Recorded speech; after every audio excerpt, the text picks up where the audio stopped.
Some people seem to save money more easily than others, but it is not that they have been blessed with a saving gene. It's that frugal people consistently apply some specific habits, which over time help them to save more money. Here's what frugal people do that you should too.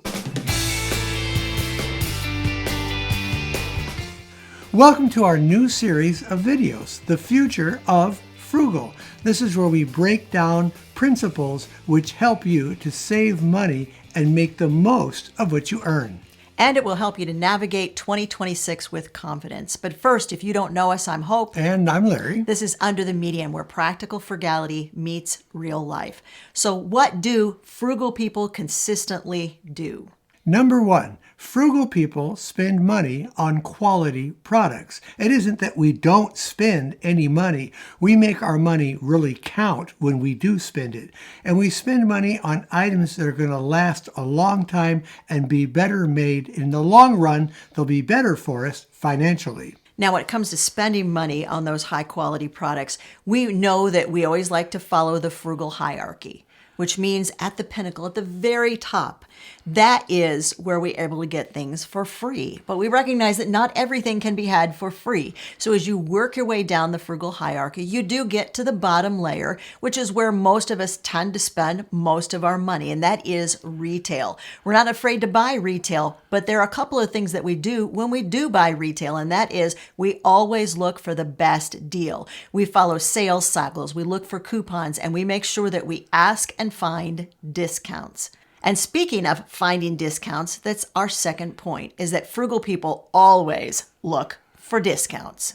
The frugal mantra is we never pay full price. And frugal people aren't afraid to do due diligence. We do research, searching for the very best deal. But let's face it, that is time consuming. What if there was a way to find the best deal available on certain products and do it very quickly, very efficiently, and most importantly, do it all in one place?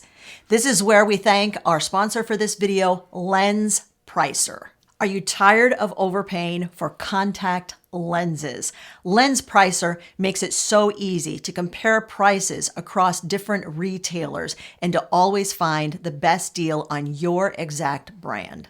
That's right, no more spending an hour surfing the web, 10 tabs open, trying to keep track of all the discounts, all the brands, all the places that you can buy contact lenses. And you do it simply because you're trying to find the best deal.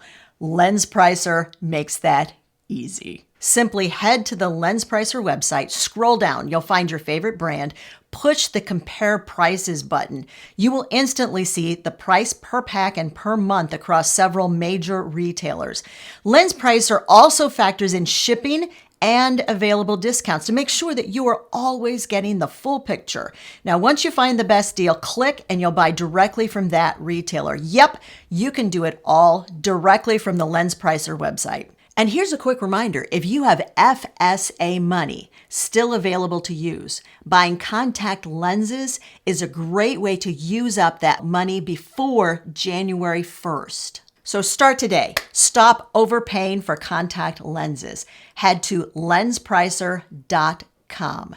You'll find a link to Lens Pricer all the way at the top of this video description. Number three on our frugal list. Frugal people always look at their receipts before they leave the store or before they leave the parking lot. Go over your receipt and make sure that the store charged you correctly for what you purchased. So many times you'll end up paying full price for an item that was on sale because the store didn't take that discount. Frugal people often buy items used. This is a lot cheaper way to purchase items that you would pay maybe 50 to 70% more for if you bought them new. A lot of people will only use an item for a short period of time to find out that they don't need or want that item, and then they'll list it on Facebook Marketplace. And you can get these items at a deep discount and save a great deal of money. And if they don't sell it on Facebook Marketplace, sometimes they donate it to a local thrift store. Yes! How many times have you walked into a thrift store and thought, I cannot believe that someone donated that? If that's ever happened to you, say, yes, it's happened to me in the comment section, because it has happened to us multiple times. Frugal people purchase their items off-season. So if you're looking for winter items, try to wait till the end of winter to purchase those. That's when stores will be putting those on clearance tables to get rid of them so that they can get room in their store for their spring items. This is a great way to save money and a good strategy to use, but you have to be on top of it in order to make use of it. If you have children and you're buying for children, just buy one size up from what they are currently wearing. And almost every single time it worked for us to make sure that we had that next season's winter coat available for our kids, and we paid like 90% off of the retail price. This works for other items besides clothing. Like if you need a new grill, buy that at the end of the season. Or let's say you need some porch furniture, buy that at the end of the summer season. It's amazing the things that you can find when you're buying off season in order to save money. We actually have a set of seasonal savings guides that will tell you exactly what to look for and when to look for it. I'll make sure that I link those set of seasonal guides in the description of the video. Frugal people buy items in bulk. Now you have to buy items that you know for sure you're going to utilize. We like to buy 50-pound bags of oats. We use this for oatmeal because we eat oatmeal every morning. You might be able to get 50 pounds of tomatoes, but you have to be able to divide those up and save them somehow for later. So you have to either freeze them or can them and make sure that you have room in your home in order to store these things. Now, let's just say that you don't have the kind of freezer space or the kind of pantry space available to be able to do this. Here's a hack that worked for us for a really long time. We contacted 4 or 5 other families in the area that really wanted to get that lower price per pound by buying in bulk. We bought the 50-pound bag. We picked it up. We brought it home. We divided it up. They stopped by the house. They picked up their portion of that 50-pound bag and paid us the exact same price per ounce that we were paying for that product. And it worked out great for us to be able to have that discount without actually having to figure out where the heck we're going to put 50 pounds of oats. And speaking of better planning, if you're thinking, I really need to get better at planning in 2026, we have a brand new workbook for you. It goes through this series of 5 Future of Frugal videos that we're giving every Monday in December. The Future of Frugal workbook will help you to make sure that you approach 2026 with confidence and a game plan for your finances. Now, it's available as a free instant download when you sign up for the wait list for our Frugal Finance Super PAC. We only offer the Super PAC 2 times a year. It's coming around. It's rolling around again in January. It's our regular Frugal Finance bundle, but it has 4 added high-value bonuses that are only available those specific times of the year. As a member of the wait list, you'll get sneak peeks. You'll also get some freebies. You'll also get early access, and you'll get a special bonus that we use every single month. It's a very fun, fast action bonus. Make sure that you sign up for the wait list, and you'll get the free download of the Future of Frugal workbook. Hope will leave that link in the video description. Now, frugal people have all kinds of creative ways to save money. This is something you might have to work at. You might have to kind of get outside the box and visualize different ways to save money and build what you have in your accounts. Remember that when you're saving even small amounts of money, over time, these can add up to be big money. Frugal people love to be able to beat the system. It allows you to never feel stuck. You look at it and say, there's got to be another way to do this. And you start digging and doing research and testing these theories. That's the huge thing. Sure. Frugal people implement things and then they evaluate how that worked to help them save money.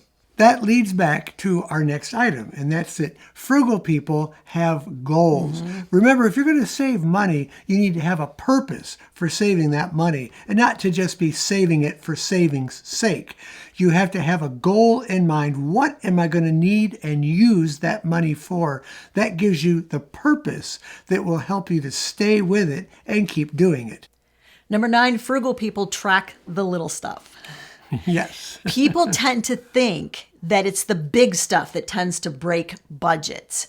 But most of the time, it's all those small items. It's the $5 latte. It is the going out to eat too much. It is the not saving a few dollars here and there, because those few small amounts of money, they add up to big savings over time. So we like to track details so that we can figure out where the leaks are in our finances. Frugal people like to use the buy later list. Now, what am I talking about? Let's say you have a goal, you want to purchase something, and let's say it costs $300 to $400. Well, you put that on your buy later list. That gives you time to research the item, really determine if you need it or not. Oftentimes, the want list will go away after a certain amount of time when you realize you really didn't need that item in the first place.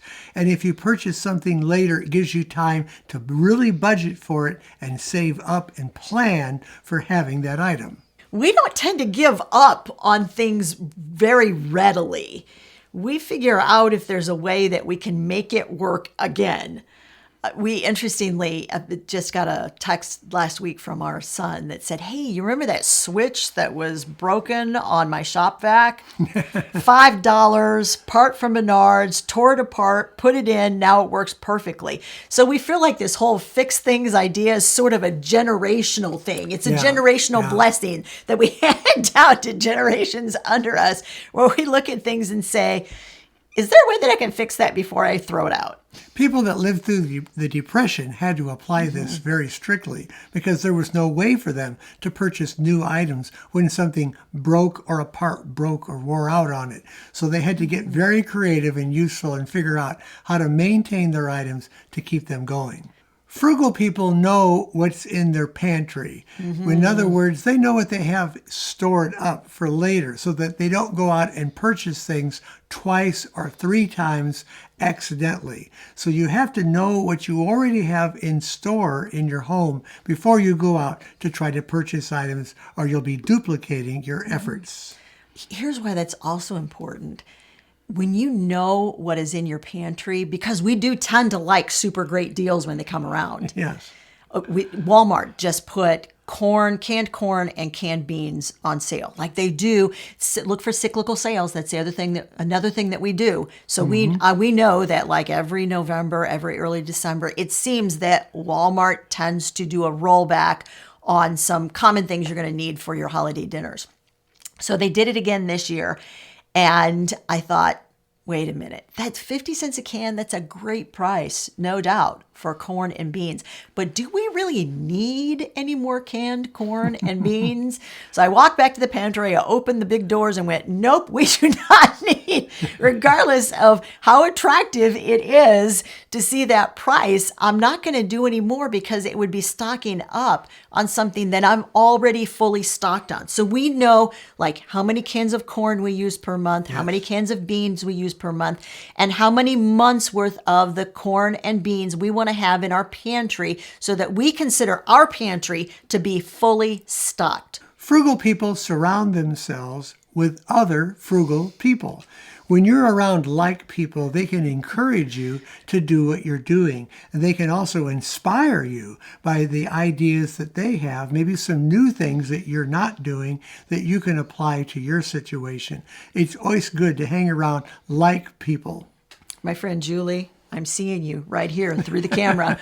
And the thing is, it's interesting because both Julie and I are frugal and our husbands are totally on board. But our husbands would much rather we texted each other with ideas and concepts and sort of bounce things off of each other. And then it's like, okay, now I can bounce this off Larry, because frugal friends will help you to take sort of an idea that's floating in your head going, I wonder if I could save some money doing this. And they will help you to refine that down to something that actually might work. Here's something that's often overlooked. Frugal people budget their time as well as their money, because time is money. The amount of time that you spend on something can relate to how much time that you need maybe for something else that you need to do. So you need to make your time as efficient and well spent as possible, and don't get sidetracked. You know, it's easy. I think about going through a closet of old things, and you open up a box and there's a bunch of old pictures in it, and you start going through them one by one. Oh yeah, that was me and Hope back in 1984, and so on and so forth. But that can be a waste of time. So make sure that you're making the most use out of your time. You know what helps with that? Lists. I love a good list. The most important thing about the list is that satisfaction of crossing the items off of the list. But Larry's absolutely right. We call that squirrel syndrome. Oh, squirrel. And and all of a sudden we're looking at something that we never intended to look at in the first place. So having that daily to-do list and that weekly to-do list, that is super important for helping you stay on track with moving forward with your frugality. You know, in the first video of this series, we talked in depth about making good use of your time. Yes, we did. How do you determine what to spend time on doing? If you want to see that video, or maybe watch it a second time, we have it linked, and it's right over there.